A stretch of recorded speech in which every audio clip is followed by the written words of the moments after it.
Assalamualaikum warahmatullahi wabarakatuh. Perkenalkan, nama saya Liana Fitri dari Lokal 5A HES Hukum Ekonomi Syariah dengan NIM 21101020007 dengan mata kuliah Hukum Ekonomi Syariah. 1. Pengertian hukum. Kata hukum yang juga dapat disamakan dengan res atau Belanda atau law atau Inggris mengandung makna yang luas, meliputi semua peraturan atau ketentuan tertulis maupun tidak tertulis yang mengatur kehidupan masyarakat dan menyediakan sanksi terhadap pelanggarannya. Tujuan dari hukum adalah untuk mencapai keadilan dan kepastian hukum.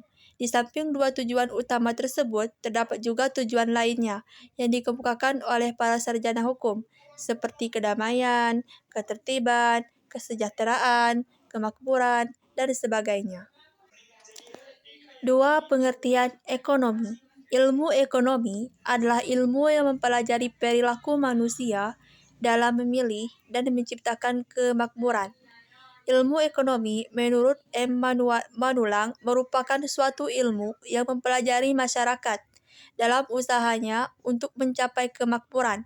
Kemakmuran suatu keadaan di mana manusia dapat memenuhi kebutuhannya, baik barang-barang maupun jasa.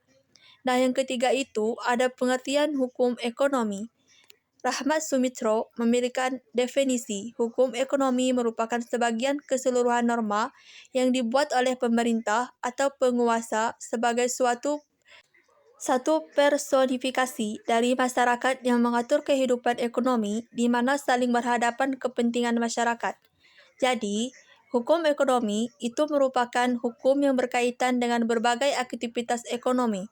Aktivitas ekonomi dalam berbagai kegiatan bidangnya ada yang diatur oleh hukum, ada pula yang tidak diatur oleh hukum. Jadi, hukum ekonomi mempunyai ruang lingkup pengertian yang luas, meliputi semua persoalan berkaitan dengan hubungan antara hukum dan kegiatan-kegiatan ekonomi. Yang keempat, ada sumber hukum ekonomi. Sumber hukum ekonomi adalah tempat di mana hukum ekonomi dapat ditemukan. Sumber hukum ekonomi terdiri dari A. Peraturan perundang-undangan, merupakan produk hukum tertulis yang sengaja diciptakan oleh pihak yang berwenang. Perundang-undangan merupakan produk hukum yang dibuat dari atas yang kemudian pelaksanaannya dipaksakan kepada masyarakat untuk ditaati. Yang B. Ada perjanjian. Perjanjian atau kontrak mempunyai kekuatan hukum yang sama dengan perundang-undangan. Artinya, perjanjian yang dibuat mengikat para pihak seperti mengikatnya undang-undang. Yang ke-C ada traktat, yaitu perjanjian antar negara. Traktat dapat dibuat oleh dua negara atau bilateral atau oleh banyak negara atau multilateral. Traktat sangat berperan penting dalam hubungan antar negara karena adanya traktat, maka apabila ada sengketa antar negara dapat diselesaikan menggunakan traktat.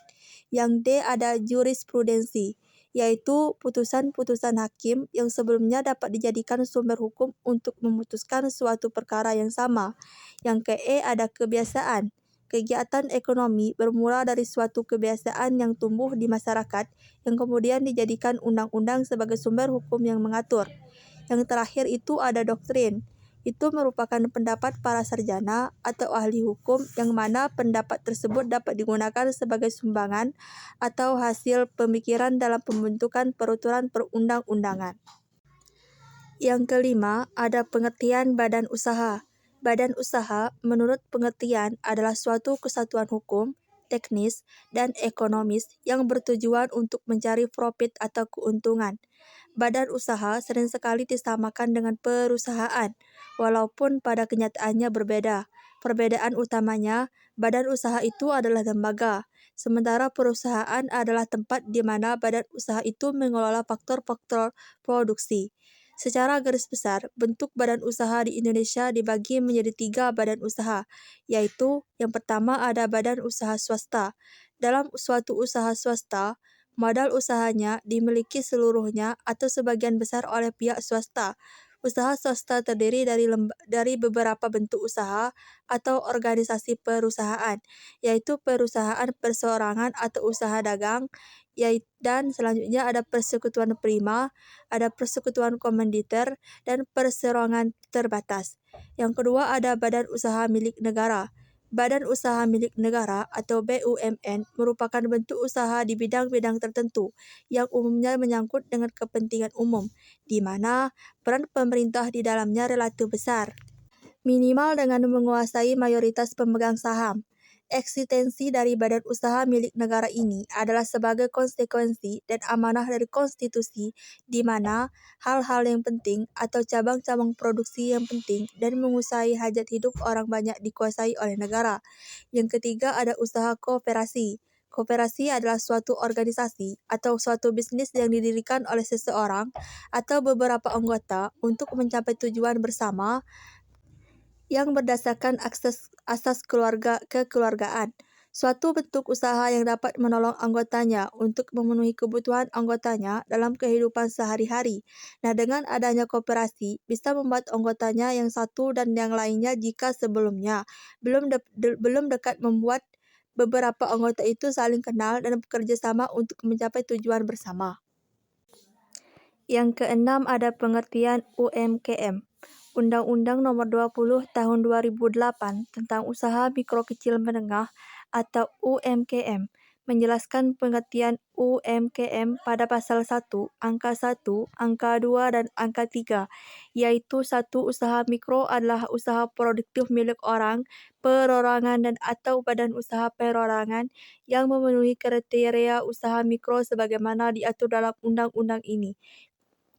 Yang kedua ada usaha kecil, adalah usaha ekonomi produktif yang berdiri sendiri yang dilakukan oleh orang perorangan atau badan usaha yang bukan merupakan anak perusahaan atau bukan cabang perusahaan yang dimiliki, dikuasai, atau menjadi bagian baik langsung maupun tidak langsung dari menengah atau usaha besar yang memenuhi kriteria usaha kecil sebagaimana dimaksud dalam undang-undang ini.